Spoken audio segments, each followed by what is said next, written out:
Welcome.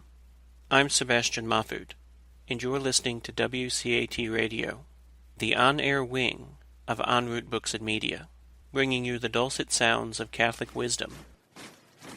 Hello, this is Ray Gerard, and welcome to another edition of St. Paul's Letters to America. We have a special program for you today. We have an interview with Dr. Cynthia Toolin. She has a very dramatic story to tell. She is an abortion survivor. Before we get started, let me just simply say that this is the program that asks, what if we took one of St. Paul's letters and changed the name on it, as if it was sent to America? What would he want to tell us today? What message would he have for the people in America today? Well, we think we know the answer to that. He would tell America exactly the same things that he told the people in his own Mediterranean world 2,000 years ago. Why? Because the letters from St. Paul, like all Scripture, express the truth. They express things that are timeless. So today we're going to talk once more, as we have on this program before, about the subject of abortion.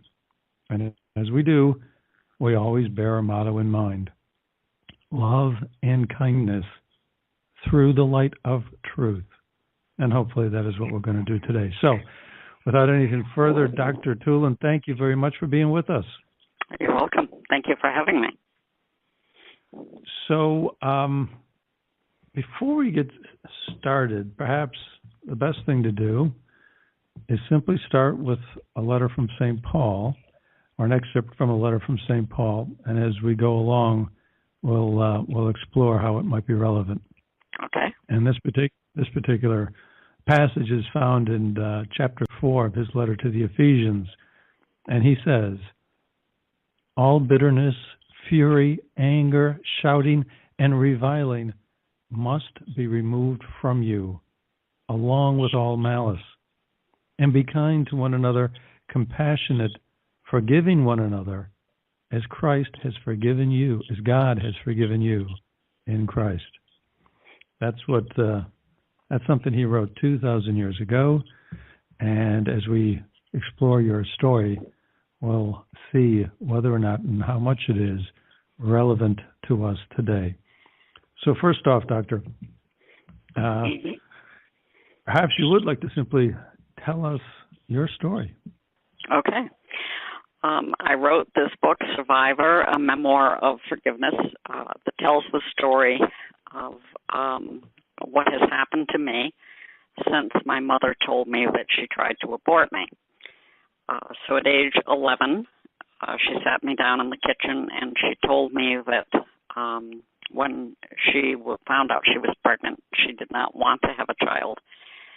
She went to her father, my grandfather, and asked him what she could do about this, and he went to a drugstore where his friend was a pharmacist and came home with a liquid. I don't know if it was a chemical or a medicine, but whatever it was an abortifacient.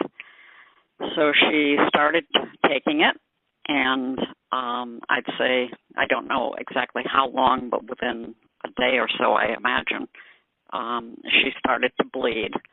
And when she saw that she was bleeding, she became afraid that she might die. And so she stopped taking the medicine. I don't know, again, how long that took. I did have effects from that as far as I can tell. I have a head that is too small for my body. My nickname when I was young was Pinhead, and that was picked up by my husband, Jimmy, who affectionately called me Pinhead. The joints, yeah, well, that's marriage. Yeah, I didn't take offense when he said it. And then right. The joints on the left side of my body are smaller than the joints on the right side.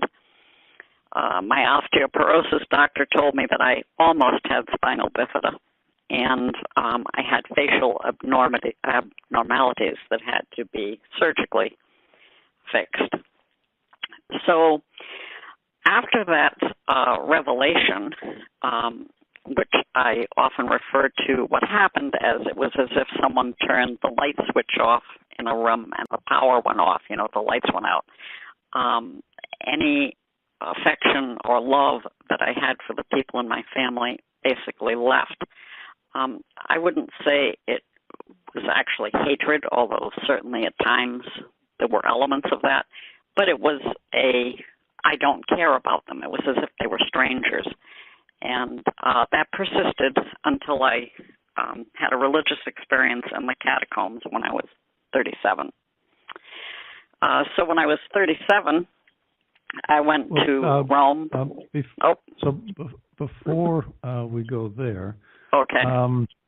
Because as you started telling your story, I was very intrigued. She sat you down and told you when you were 11. I can only vaguely imagine, how dramatic, that must have been for you to hear this. And I understand what you're saying, that you lost feeling. I mean, I guess it made you, in a way, kind of numb for your family members.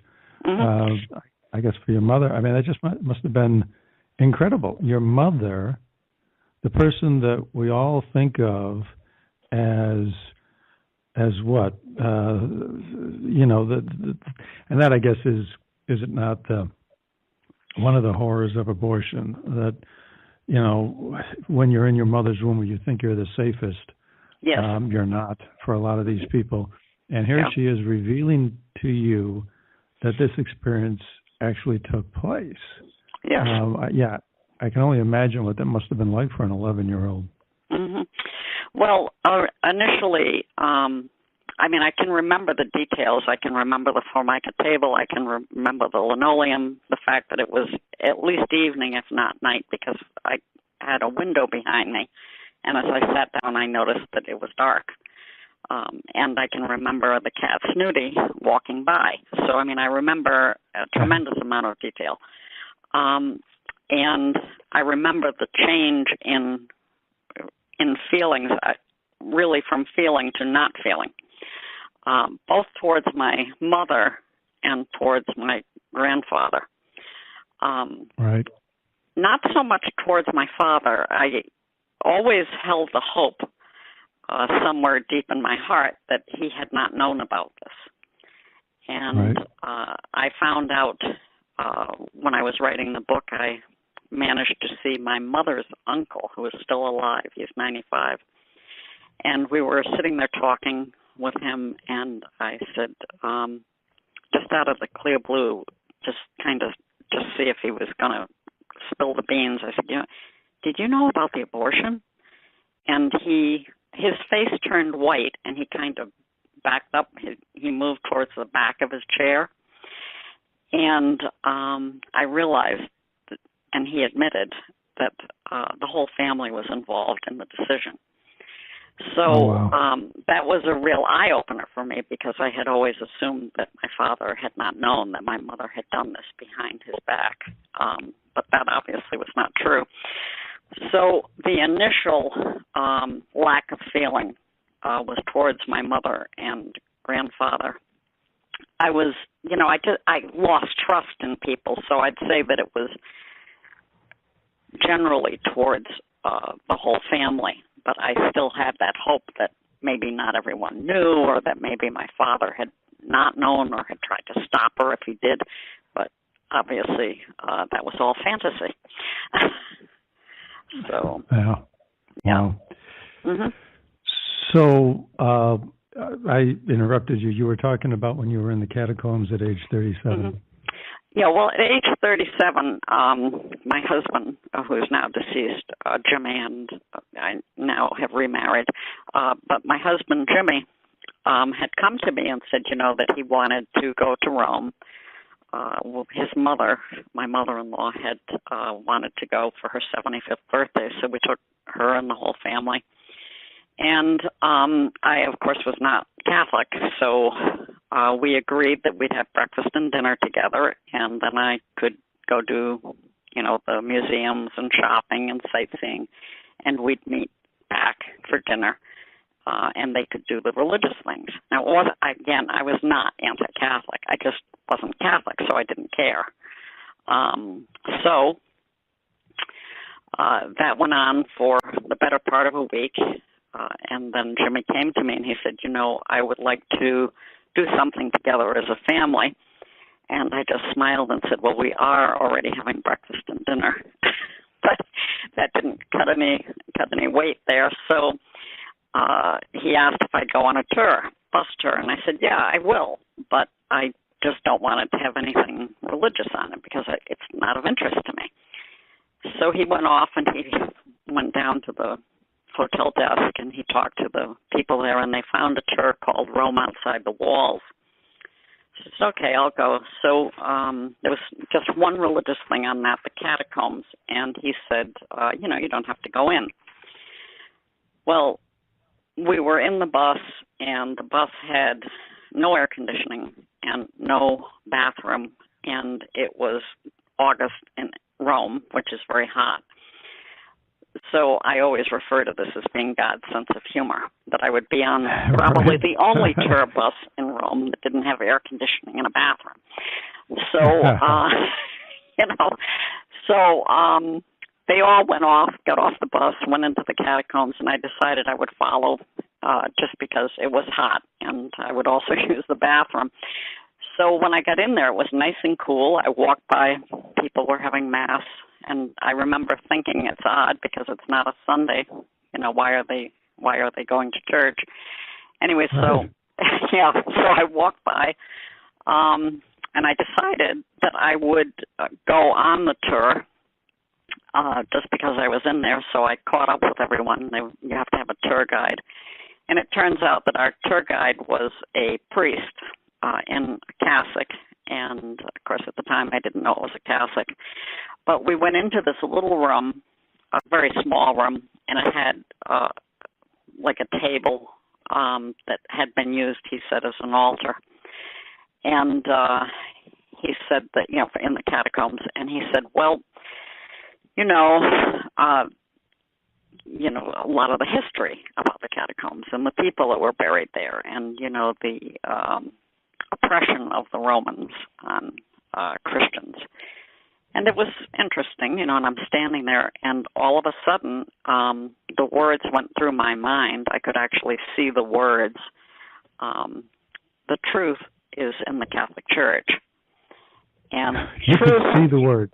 I could see the words. I referred to it as like seeing a ticker tape. And the word truth was capitalized. The T was capitalized, which, of course, meant nothing to me at that point. And so it was one of those things where I would never have believed it at that time, but when God actually comes into your life and touches you, there's no way you can think it's indigestion or your imagination or something, It's like, this is definitely God. And so I said, okay. Not yes, just okay. And it was very quick. I don't know how long does it take for a sentence to go through your mind? But I said, I have to convert. I said, okay. And to myself, not to God, I said, I have to convert. So, it was... Sure, why not? It was that dramatic, And as I say in the book, I think maybe less than 5 seconds, but it was probably closer to being between one heartbeat and the next. There was no question that I had to do this. So wow. I didn't say anything at the time because I wanted to think about it, not think about converting, but thinking about what had happened. And so we finished the tour. We came back to the United States. And can I interrupt? Mm-hmm. Yeah, can I just interrupt just again? So we're leaving off. You left the tour, going back to the States. Now, so we'll pick back up at that point. But now you're converting. Yes. You're converting from, what was your mental state? What were you converting from at this point? Basically nothing. I was pretty much a secular person. I had a good education. I was already a PhD, had a master's and a PhD in sociology, and was very happy living a very secular life. I was in the insurance industry. As many sociologists do, we work with numbers. And so I was working in actuarial departments in 5 different insurance companies over a period of years. So it was really very dramatic for me to say, okay, it was just a real turnaround. Not that, because no, Because, did you have any kind of religious? Well, so you're a secular. So I think you said what? You're a secular humanist. More or less, yeah. You're educated. I was not practicing any religion at the time that I converted, and I was educated at the University of Massachusetts in Amherst, which at that time had a very good sociology department. I don't know how it is now. I was definitely, I don't know if I actually would have said at that time I was a secular humanist, but for all intents and purposes, I was liberal. I was feminist, certainly a dyed-in-the-wool liberal Democrat. And then, of course, when I converted, all of those things changed. Right. So with that little bit of background, why don't you pick up your story? So you come back to the U.S. Came back to the United States. I was sitting in our house, and Jimmy was in the kitchen. I was in the living room, and I said, Jimmy, I want you to call your priest and make an appointment for me because I've decided I'm going to convert to Catholicism. So he started to laugh like there was no tomorrow because he thought I was joking, And in hindsight, I'm sure he had been praying for me for years and years, and I just didn't know it because he was very devout. And I said, no, I'm serious. I'm going to convert. So he did put me in touch with his parish priest, and I met with him, Father Stanley Smolenski. I met with him for 11 months every Saturday. And at the end of that, I converted. That's that's amazing. So in just an instantaneous, all in one moment, complete change of heart. Oh yeah. There's a story that I'm reminded of.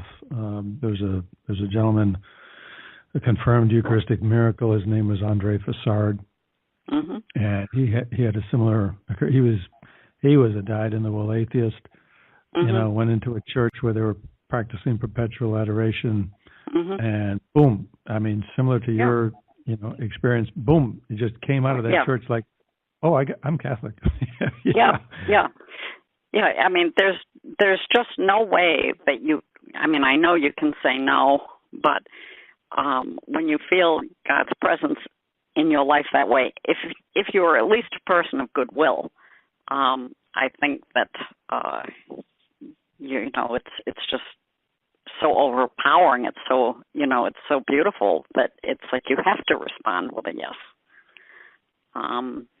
To do otherwise would be to betray your own life, and actually, in many ways, to lose it. Yeah, well, yeah. There are effects. When you have an experience such as yours, and I know a little bit about, these types of things, there is a quality about, even if an experience will last only a few seconds, there's a quality about them that you cannot describe, that that there's something here larger than yourself. You know that the experience comes from a source outside of you. It's not just you. You're not imagining it. There's something special about it. Yeah, and in my case, I knew where it came from. There was no question that there's no other way. There's no other place it could have come from. It was just, so you get off a bus because it's hot. Yeah, and there's no bathroom. There's no bathroom. You get off the bus, and it's like you've got this tour, and there's only one religious stop. And so, I don't know, not to put a humorous spin on it, but, you go down the catacombs and God is thinking, well, this is the one shot I got at her, so we're going to make it count. Yeah. So now, it certainly did. Yes, it certainly did count. So now all of this. So now you're in the Catholic faith now, and here you are, age 37, 38. Yeah, I was 38 by the time I converted. Yeah. And you still got this memory of your background. So how does this Catholic faith then affect how you look at what was all revealed to you at age 11? Well, it took a long time because I think that we need to realize that the minute someone converts, you have basic information and you're practicing the faith, but it takes time. It's not like you're 7 years old and going to your first communion in all ways, but it kind of is in other ways because there's so much to really take into yourself. So it took me a while. The priest that I converted with, Father Smolensky, it turns out, and this was another turning point in my life, Father Smolensky had taught one course at Holy Apostles College and Seminary, just one time. And he had received a registration form for summer classes, and he called me up and he said, there's this place that I taught one time. I think you should go there because you have more interest in the faith than most. And so I went to Holy Apostles starting in that summer. And other than the 2 years that I was at Dominican House getting my licentiate, I have been there since. So I've been associated with Holy Apostles in some manner or form for over 30 years as a student, as a professor, and now as one of the academic deans. But the reason I bring that point to you is because I started to go into more depth. My first class there was now a class that I teach, Christology.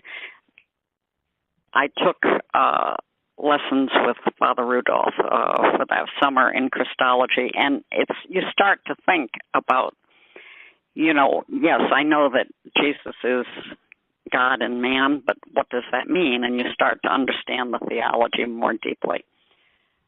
So it took a while, and then slowly, over a few years, I realized that I had to forgive my parents. Now, my parents died in 1985. Both of them died within 6 or 8 weeks of each other. And at that point, when they died, I still did not care. When my mother died, she died first, and I looked at my husband and I said, well, that's one down and one to go. And my father died 6 to 8 weeks later, and that did affect me more, but not a whole lot. Then I realized, after I converted and started to grow in the faith, that since Christ had forgiven me, there was no way that I could not forgive other people.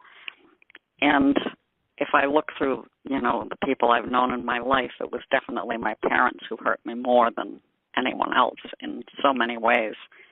And so there was no choice but to forgive them. That took a while because there's enough memories to fill a book, obviously. And I really had to go through that. I had to forgive them. I had to forgive myself for how I had treated them. I mean, I did take care of them when they were older, but they knew there was no love there. I did what I had to do out of duty. And certainly, in many ways, I even had to forgive my husband because he had problems with my parents also. So it was a long process with a whole lot of forgiving being done. Now, the beauty of that, apart from the fact that it sets you free from the shackles that you kind of held on to like a security blanket, apart from the fact that it frees you, it enables you to have not what I would call that emotional love that you have for your parents, but to be able to love them in the sense of willing the good for them. And so it enables you to pray that they will attain the beatific vision, or that they have attained the beatific vision. So you can care for them in a supernatural way, as well as letting go of the resentment and the anger and hostility that was so present in my life for so long. Now, you don't know this, but my father also died in 1985. Mm-hmm. My father was an alcoholic. Mm-hmm. He caused. I'm not going to go into my story, mm-hmm. but he caused this almost untold amount of grief and suffering from my mother and everybody else in our family. Mm-hmm. Mm-hmm. And that's the only father I knew. Yeah. And so when he died, when you're talking as you are, it is so relevant to me, because when he died in 1985, I felt nothing. Yeah. I did not dislike him. I certainly didn't hate him. I prayed for him then as I pray for him now. Mm-hmm. But I didn't feel any loss. I couldn't. Yeah. There was no sympathy. There was no grieving. There was no crying. I mean, no. I mean, it wasn't like there was a loss of love, because I had never received love, and so I was numb. I was just numb. Yeah. I understand. Yeah. I know you do. I mean, because as you're talking, I'm understanding what you're saying, and so I don't know. Maybe you've progressed farther. I don't know. Maybe in my own personal way, I don't know that I needed to forgive him. I never really disliked him. I never really hated him. I never really felt anything. It was just all numb. Yeah. But I know a bit of what you're talking about. But this forgiveness, this is something that the need to forgive. I wrote this down because I think it's a beautiful expression, and it's one I'm going to remember. The need to forgive, it sets you free, because it sets you free from the shackles you held on to as a security blanket. The shackles you held on to as a security blanket. Yeah, and it's true. It's like I was literally holding on to them. It's like the feelings, or lack, I should say, certainly negative feelings, and the lack of feelings that I had towards them allowed me to define myself, and that was wrong, because I am not just someone who had this happen to them, nor were they just people that did that to me, right? They were people with their lives and their hopes and desires and goals and past, but I could never see that. All I could see was this was what happened to me. So it breaks you free. And that's the truth will set you free. It really does. I have a gravestone. My first husband, as I said, died of cancer, and I put that passage on our gravestone because the truth sets you free. And, knowing how God works, I bet someday some poor person's going to be in that graveyard walking by and say, gee, I wonder what that Bible verse means. And maybe they'll convert. But it is. It sets you free, and it sets you free to care for people. And I mean, I do now wish that my parents have attained the beatific vision. It is a beautiful. It is a beautiful thing when you get rid of the shackles that you fashioned for yourself. Yes. And I'm guessing here. I shouldn't be. I've got no right to be. Trying to put words onto your experience. But your parents, they didn't mean harm. Maybe the circumstances simply overwhelmed them. Not ready to be pregnant. Didn't really understand what they were doing. I mean, Christ says from the cross, they don't know not what they do. I mean, they're the horrible, the horrible ordeal they put him through, and he forgave. And so here, you're exhibiting. I mean, you're imitating Christ. When you forgive your parents who did something that has caused you a lot of put you through an ordeal for your entire life. Sure. Yeah. the other thing I think that comes out of forgiveness, and I mentioned this to people before, is I never say forgive and forget. I always say forgive and don't forget. Because when you don't forget, for one thing, certainly that enables you to be praying for that particular circumstance that they may have been involved in. But it also gives you, and you can work with what you know, and as you get older, of course, you hopefully get wiser. So I have empathy now. I understand what was going on with them, I think, to a greater extent than I did back in 1988 when I converted, or certainly before that. So my father, I believe my father and mother were both alcoholics, but my father was also, I believe, addicted to sex. So I know my mother told me that they were married a year the first time that she caught him with another woman, and estimating, she always thought that he'd been with something like 200 girlfriends, and when I was just doing some statistical analysis, I came up with that she probably wasn't very far off. So, 1949, when she was pregnant, can you imagine what that would be like when you knew your husband was going out with anyone who would go out with him and sleeping with them? So I can understand her desperation. Is he going to stay around? Is he going to take care of me? Is he going to take care of this child? Who knows what the answer to that was. So I see in him the sex addiction and the alcoholism, and in her I see the alcoholism and the desperation. She had gone, her parents, as far as I can tell, treated her like she was a little princess. They loved her, and she was well brought up. My father, not so much. He came from the lower class, as did I. I was born in the underclass. And so they came from, if you will, different sides of the track. And they never, I don't think they were ever able to meld. So when this unwanted, unexpected pregnancy arose, the question is, what are we going to do about this?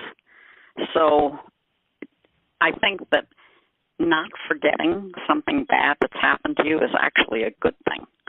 Not in the sense that you dwell on it and want it, want revenge or you build up hatred.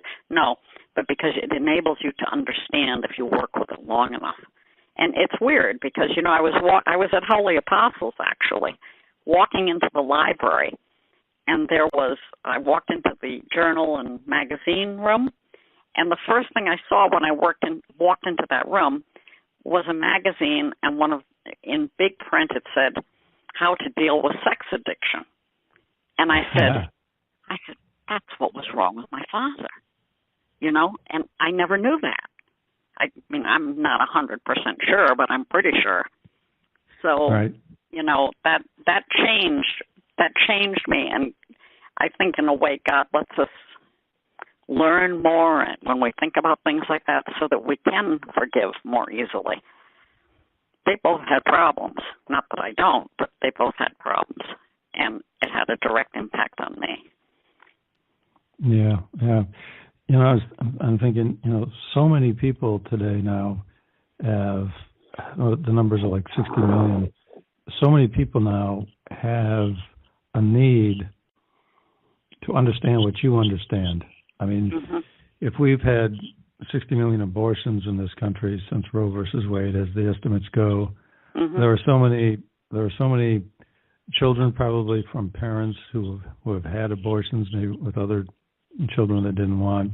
You've got so many parents dealing with the guilt that comes from knowing this. There's so much need for forgiveness. Parents to forgive themselves. It's and I suppose the more it goes on and the longer it continues, the more we're building a prison for ourselves. Yeah. And messages like yours are just so relevant, so important for people to hear. It's Yeah. I don't know. It's difficult to think about. My perspective is I've done several of these programs about abortion already. There, there's so much in the news these days. Yeah. And there are so many state legislatures going in diametrically opposed directions. You've got states like New York and other states that are passing these dramatic laws. Illinois is another one where, you're going to have, abortion right up to the moment of death. You've got right up to the moment of birth. You've got the governor of Virginia who's talking almost in a cavalier way about, a mother who right at the moment of giving birth says, I want to change my mind. I want to abort this child. And he can talk calmly about, that whole situation and that, in his words, well, then, people shouldn't get too, excited about that scenario because, if we have a law that allows for that, that's perfectly fine. What will happen, it's simple enough.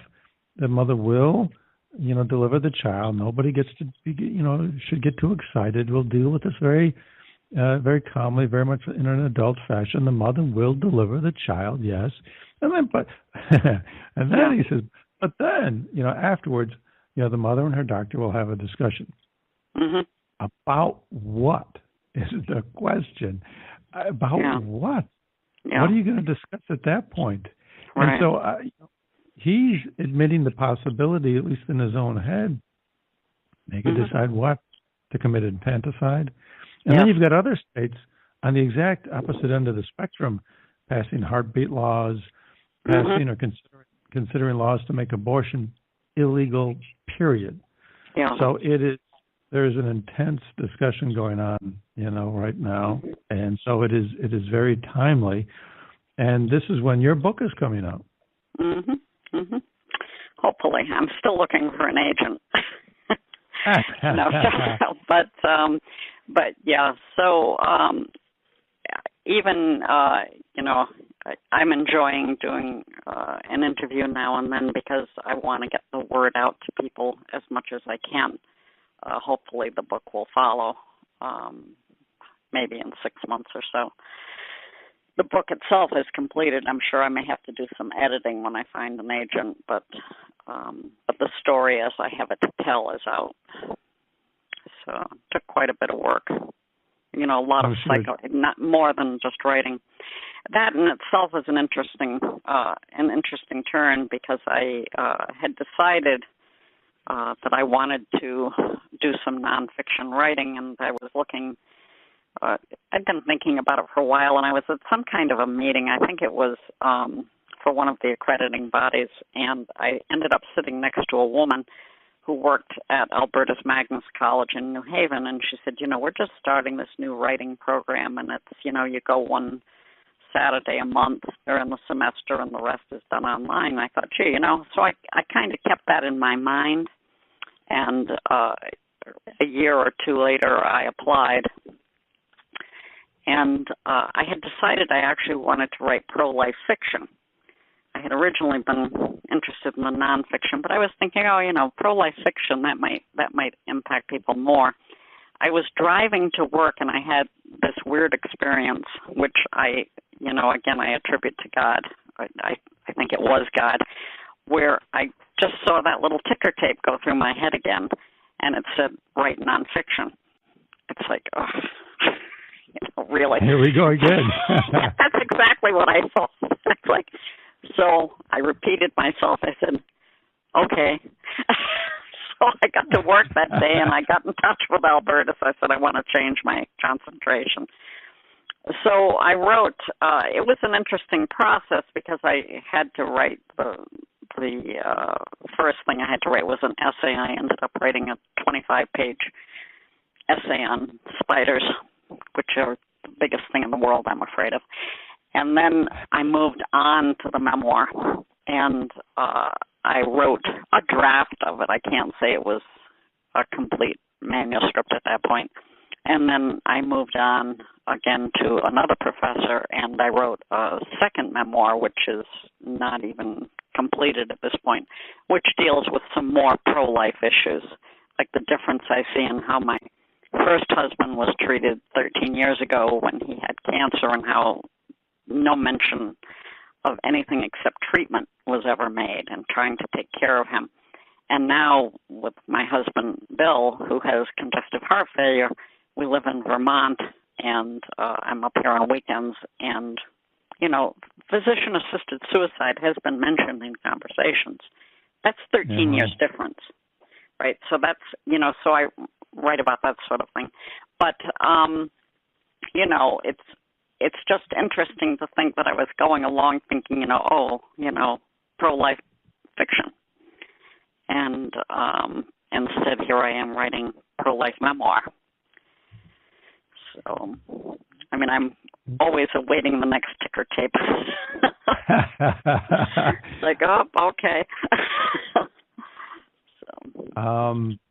Yeah. So, well, you've got such a story to tell. I mean, to actually be told, you know, as you were at age 11, that you shouldn't, you know, I mean, can we say, if but for the grace of God, I mean, you wouldn't be here?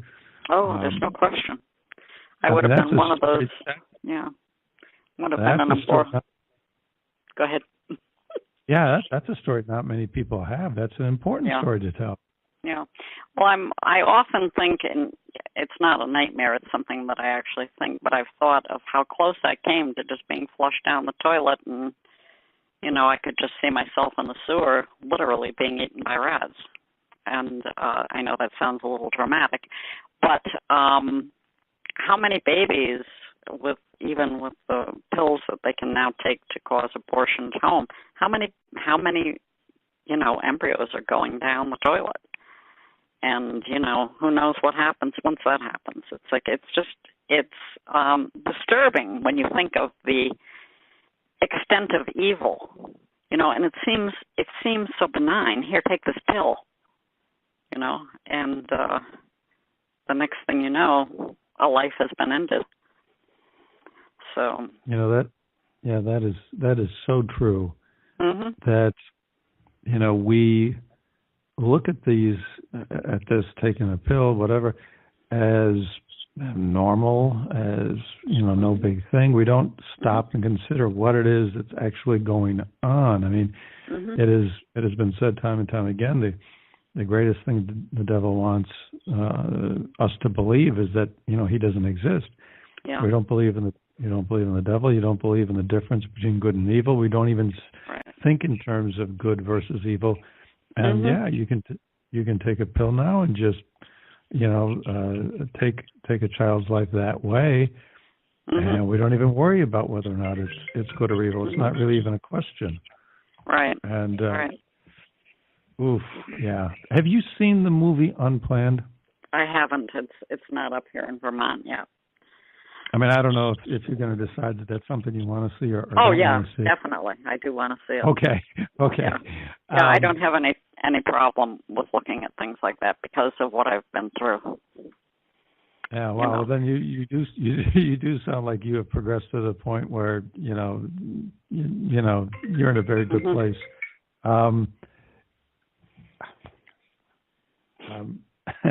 Okay, a little technical difficulty there. So we just saw it. It is a movie that I think everybody needs to see. I mean, I think the reason why we can allow abortion is because we don't look at it honestly. Yeah. You've had to look at it direct. I mean, not just honestly, but so directly. But we can afford not to be bothered by it because we don't want to look at it. You know, yeah, that's so true. One of the things that I usually mention is, of course, having grown up in the underclass, I was somewhat of a tough person, and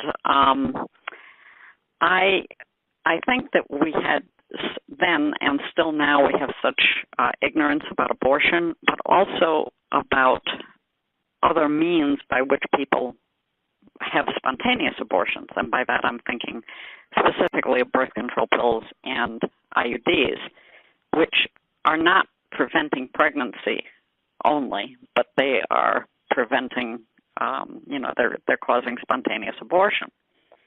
Right. So when I was first married to my devout Catholic husband, I didn't want to have a baby right away, so I used both means of birth control, never having no idea that this could cause abortion. And it wasn't until I converted, which I believe that God probably put me in this particular bioethics class so I would learn this lesson, so I did not deliberately do anything that I would have considered, an abortion, but that I may have spontaneously aborted because I was young, fertile, and used birth control. And when the professor in the class was describing this to us for IUDs and for birth control pills, I went up to him and I said, no, I don't think you're right. And he said, no, I'm right. It's like, oh, okay.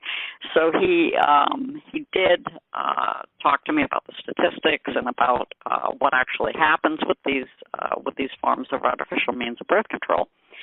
So I was stunned, and I said to him, there are people who would never consider having an abortion who are using these methods of birth control with no idea of what's really happening.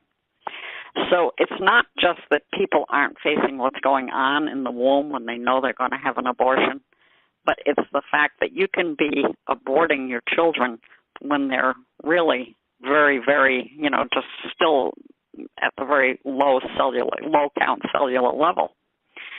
So it's a serious problem in this country because who would go looking to see what the effect of this medicine is? They just say it prevents pregnancy. You believe them. Well, it does prevent pregnancy in the fact that it prevents you having a full-term baby, but it does not prevent pregnancy in the other sense.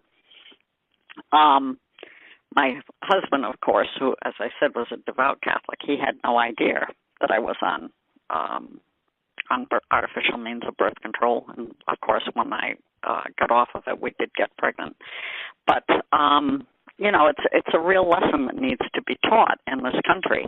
People need to know what's going on with their bodies when they take these medicines and what goes on when you go and have an abortion.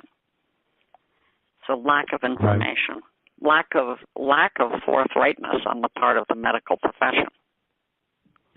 So what you're talking about is that for so many people that know that we've got 60 million abortions right now, so we've got millions and millions of people just in this country alone, not to even mention worldwide. Mm-hmm. We've got millions and millions of people in this country alone who have to struggle with forgiving themselves. Mm-hmm. There's that group affiliated with the church, Rachel's Vineyard, that tries to help people through that. Mm-hmm.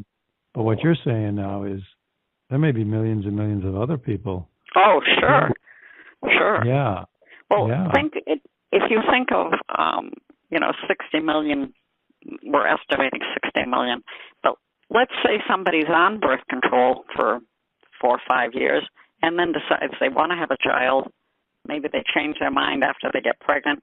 Maybe the birth control doesn't always work. And so, it's conceivable you can get pregnant. It would be highly unlikely, but you could technically get pregnant every month when you ovulate. So if you take a birth control pill, you get pregnant, you have a spontaneous abortion. 2 months later, you get pregnant, you have a spontaneous abortion. Eventually, you actually do get pregnant, you know it, and then you abort. So I wouldn't be surprised if that 60 million could be multiplied by 4 or 5 times. Because because there are also other people who never do get pregnant to have an abortion, a physical abortion, but have had spontaneous and don't even know it. So I would say you could probably multiply that 60 million by 4 or 5 times easily. So for all of us, for so many people out there who are perhaps judging people that have had abortions, what we would call an abortion. Mm-hmm. There's so many out there that might be tempted to judge those who have had an abortion. You talked about the need to understand your father and your mother. Understand the problems, understand the pressures that they had, and then forgive them, and not to judge them, but accept them. And so there's so many others out there who might be tempted to judge and say, oh, yeah, but, those people, they decided to do something. I would never decide to do that. But still, what you're saying is those people, too, may have a real need, even if they weren't so consciously aware of it. The church, of course, said back in the 1960s that contraception was wrong. And, of course, ever since, the church has been regarded as so, behind the times, so out of step. And yet, so people, many people must have had just some understanding. Yeah, the church declared it to be wrong, but, so what? Yeah, exactly. So what? I know, it's unbelievable, isn't it? I've had discussions, people, in my family, and I've said to them, when somebody very close to me, they said, yeah, but what I think is this. And I said, no, whoa. Be very careful. If 2,000 years of church introspection and, church analysis and examination has come up with one viewpoint, and then you just, put your foot down and say, yeah, but I think, that's the time to be very careful. Right. But you're raising a huge subject that probably a lot of people have never even thought of. I'm sure that's true. I certainly hadn't thought of it. But here's the positive thing that we can know as Catholics. So obviously we all want to attain the beatific vision. So, you go to heaven, you may meet your children. Right. And not ever know that you had them.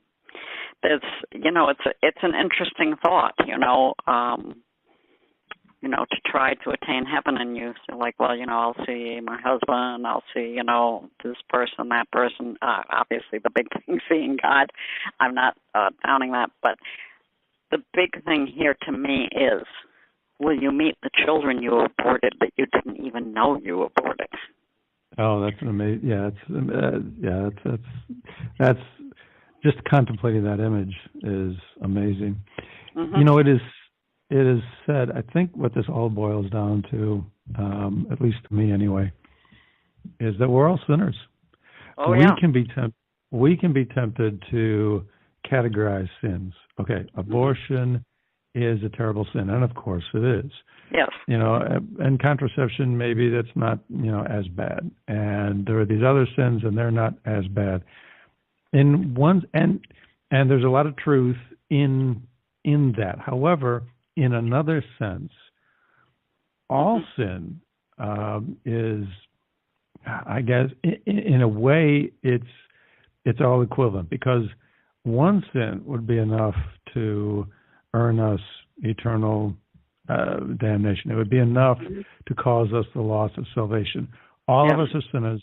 All of us depend on the mercy of God. We are so totally dependent on His grace. So, categorizing sins or judging which are worse, that's above my pay grade. But I think I'm on safe ground in saying, all sin is equal in that it causes us to rely on His grace. And if that's the case, then that goes back to what you were saying, in that we do need to forgive, because who of us, which one of us can judge anybody? We're all, on an equivalent level in the way that we're talking about. And that just points up this need to forgive others always. Yeah. Your book, I'm sure your book will come out. Is coming because you did have that ticker tape, and that was for a reason. Right. Yeah. And the timing is such. This movie Unplanned is coming out because the time is right. You know, if it had come out 10 years ago, we might not have paid much attention. Right. It is coming out, and so the same is going to be true of your book. And I'm sure that it will come out, and I look forward to that. Okay.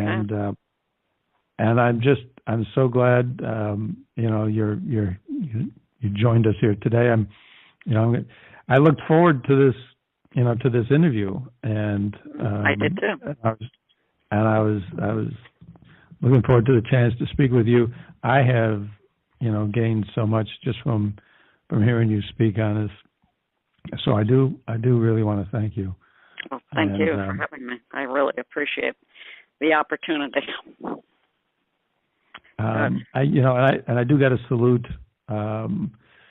I got to salute you. I got to salute him calling to you. I got to salute your desire to listen, your desire not to turn away, to explore this over the years since that first calling in the catacombs. Even though that would have been it must have been very hard to explore and deal with a lot of the memories and so forth. Nevertheless, you continue to do it. So I salute you for all of that, so like I said, I thank you. And this program is one I originally didn't want to do, simply because of the work and the time that was going to be involved in doing it. And yet I've gained so much from doing the episodes that I have, and so I guess perhaps that's a little bit, like you, and